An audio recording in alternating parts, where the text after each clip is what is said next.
Hi, Snisha Maggie o Dingle Hub fáilte roibh goléir don chora inniuh Tá méid anna hásta dullar ag len ar mionra carcagaine ag dul ina rún fuineh.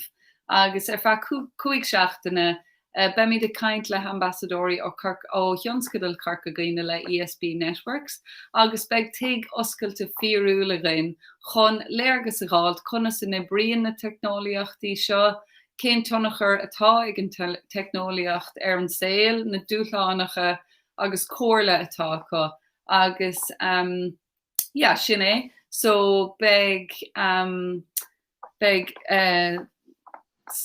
córa gur idir gníomhach a gin ag an deire ar an 15 lá agus is féidir leat chlárú de seo ar Siomh Idirlín. Hi everyone, I am Maggie from Dingle Hub. Welcome all to our chat today, and we are delighted to continue our series Dingle Adapts Energy.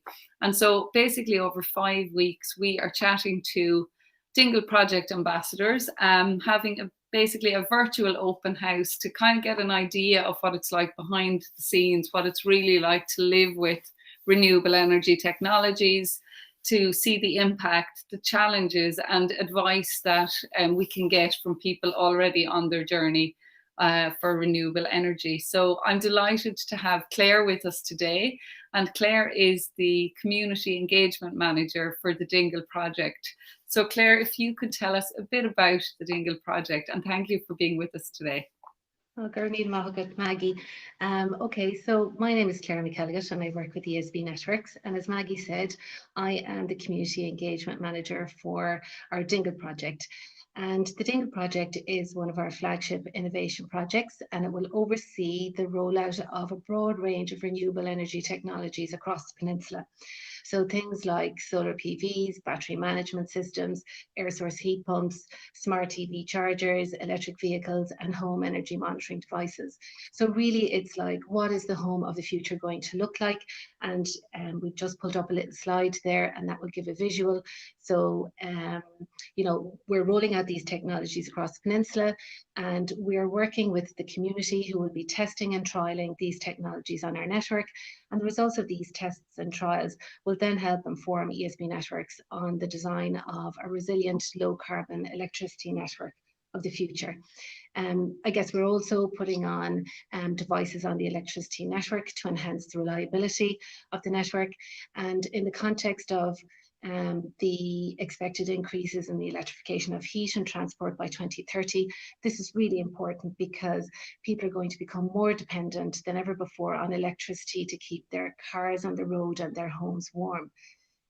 So that's kind of the technical side of it. There's a second objective within the project as well, and it's really to take the opportunity to understand what will motivate and stimulate people to become active energy citizens. And Maggie, you're probably worn out from hearing me talking about active energy citizens, but an active energy citizens, for those of you who don't know, it's somebody who thinks about the way they use electricity and will change their behavior to cause a positive impact on the network.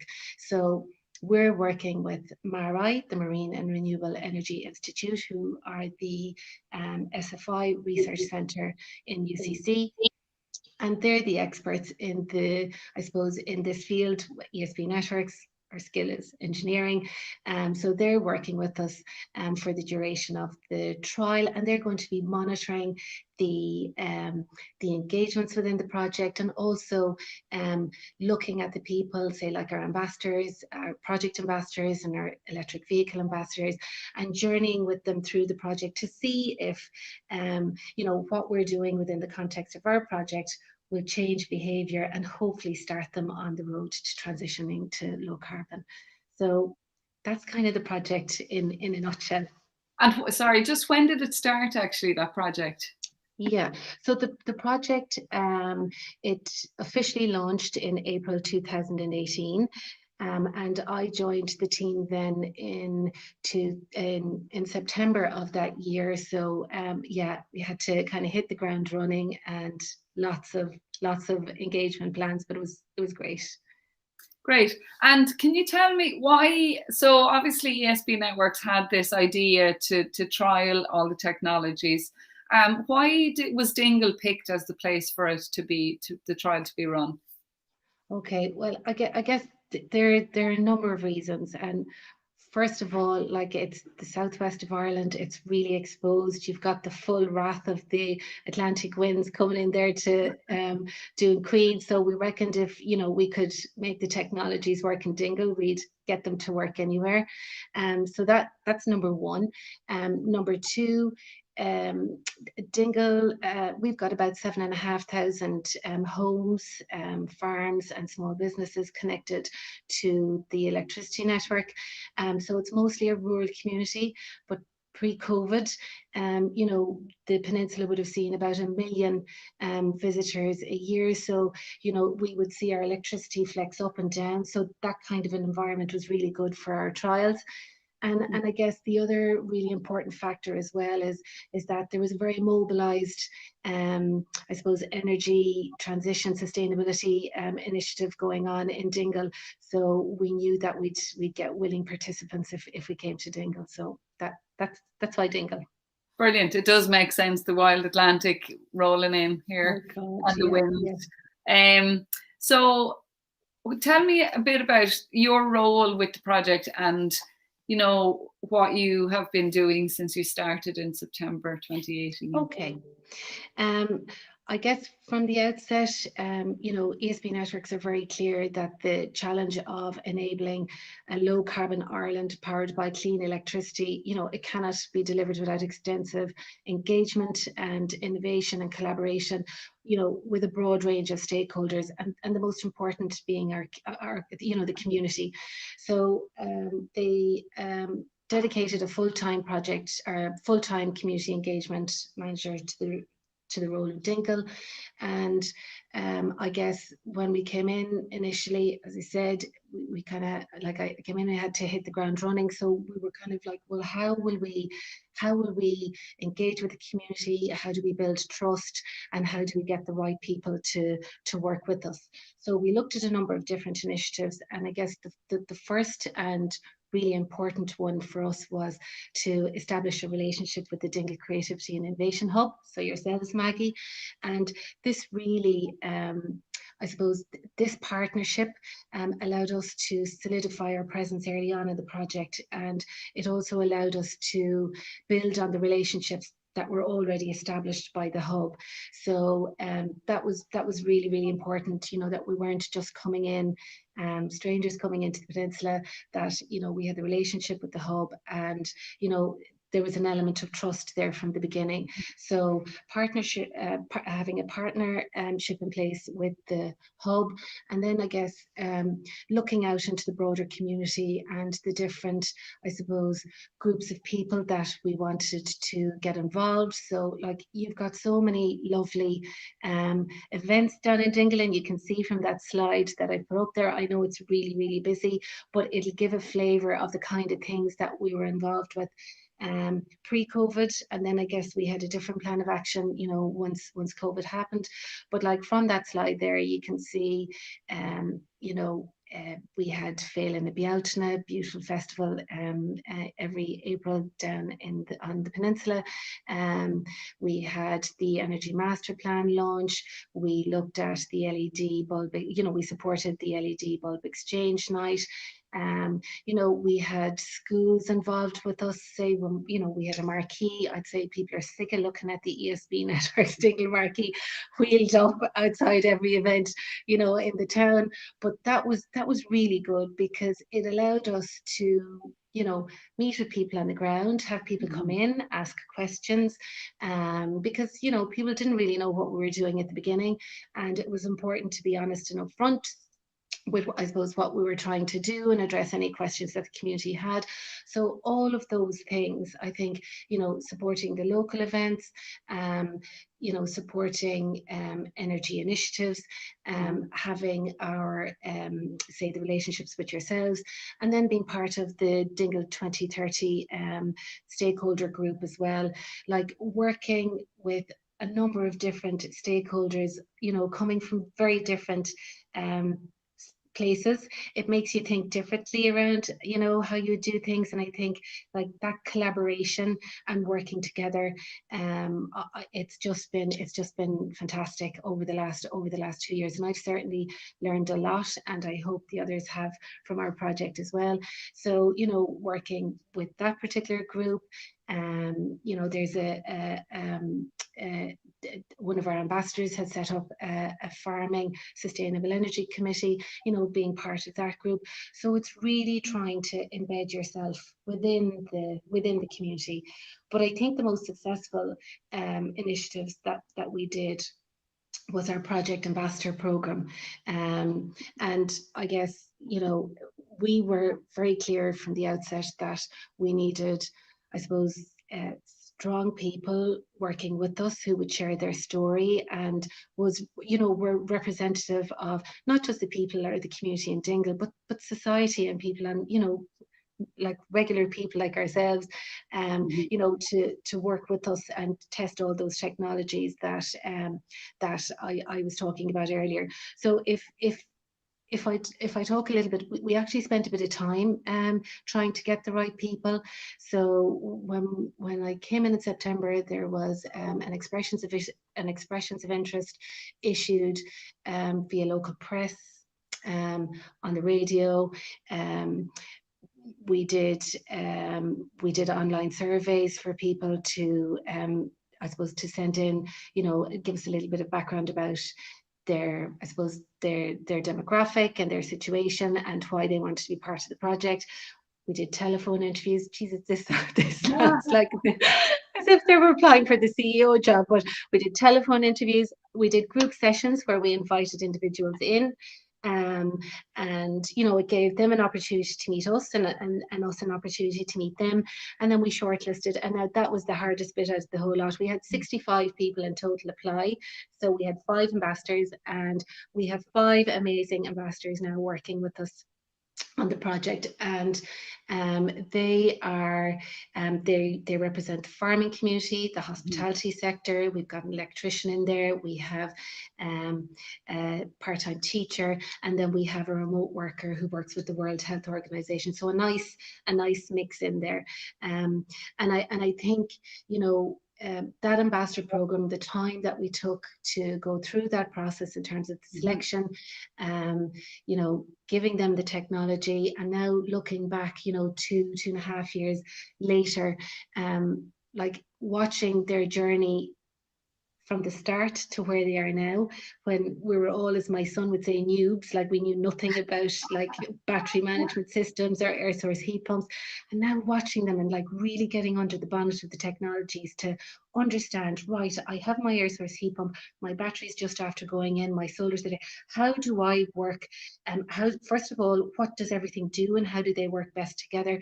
But second of all, like what do I need to do as a person to change my behaviors to maximize the benefits that we can get from these technologies? So like I think that particular initiative and the learnings that those ambassadors are getting and will continue to get over the next couple of months, and then, you know, for them going out and sharing that experience, you know, within the broader community, like that's going to be, like, I think that's going to be invaluable, really. And can you just, you mentioned there changes in behaviours. Are you seeing, like, particularly in that space of time already, particular changes already in behaviours? Yeah. Now, obviously, all of this is anecdotal, but I mentioned earlier we're working with MARI and we'll be producing learnings coming out of this project. So we'll be capturing all of those. But like, I definitely am seeing changes in behaviour. Like, I had one person who was a solar PV champion, and like they didn't really understand what the solar PVs were. They were unsure whether they were going to take them and put them on their roof. And now that person has them, and like 3 months after they were installed, I got a phone call and, you know, I'm not seeing any reduction in my bill. And you're like going, well, are you at home? When the sun is, you know, when the sun is high, the panels are generating, you have to use that electricity. So I think once people understand, okay, yeah, well, look, I'll plug in my washing machine, or I'll plug in my charger to charge up my phone, rather than leave that lovely clean energy flow back into the grid. So that's one instance. We have an ambassador whose mum has just gone out and bought an electric car. As part of the StoreNet project, there was 20 batteries installed back in Ballyferriter, and 5 got solar PVs as part of the project. And we saw another 5 go on to invest in solar PVs on the back of the experience of the people who already had those PVs within the project. So lots of I suppose lots of things coming out of the trials. And I guess you showed a picture of the energy mentors there, and one of the first things when we came onto the peninsula that I observed very early on was that like, people do want to change. They want to make a difference. They want to save money. They want to protect the environment, especially like Dingle, like, you know, the community is, you know, the lovely views and scenery and landscape that you have back in the peninsula. But independent information was a challenge. And I think when people went looking to ask questions, you know, retrofit grant processes were complicated in their head. If they talked to solar PV supplier, they felt as though they were being sold something. So the energy mentors, one of the things that I suppose we did as part of the Dingle 2030 initiative was work with Kerry College to design an energy mentoring course. And this was a 12-week course that 10 people on the peninsula participated in, and it was a course to, I suppose, bring people up to a certain standard where they could have conversations about retrofits and solar PVs and air source heat pumps and all the different I suppose types of technologies and grants and processes that, you know, that go with like, you know, transitioning to low carbon. So that course was complete, and these energy mentors are now out in the peninsula sharing and disseminating their learnings with, I suppose, with the community, along with our ambassadors and our most recent, our 10 EV trial participants as well. So it's all that lovely real life, real people, real experiences, and sharing that. Yeah, I think that makes a huge difference in terms of motivating and helping people start their journey quicker. Lovely. Thank you, Claire. And just, I guess, a last question on where you see, what would you see the legacy of the project being going forward, like once the Dingle project is finished, so to speak? Okay, well, the Dingle project is due to finish the end of this year. And I guess what ESB Networks would really like to see is, number one, we have like a whole load of renewable energy technology on the peninsula. So it would be lovely to see another project come in and maybe do, you know, a phase 2 or use that technology to further innovate and, I suppose, explore what renewable energy technology can do and how it can benefit the community and the region. But I think the most important thing that we need to see, that I'd like to see, is that information, that independent information, the learnings that are coming through from our project, from the people that are involved, from, you know, from a community perspective, that learning that will disseminate through the community, and that, you know, we're leaving like a legacy of, you know, energy citizens who are on their way to becoming low carbon. Lovely. Thank you very much, Claire, for taking the time to be with us today. And thanks to everyone who's listening and watching. Gurmila McElligott Galir. We will have, as I mentioned at the beginning, we will have a interactive session on the 29th of June at 1 o'clock. So you can register for that on our website, dinglepeninsula2030.com. And there's more information on social media as well. So we'd love to see you next week as well for our next session with Rose, who is one of the ambassadors. So thank you very much. Míle buíochas go léir. Gur magadh. Slán.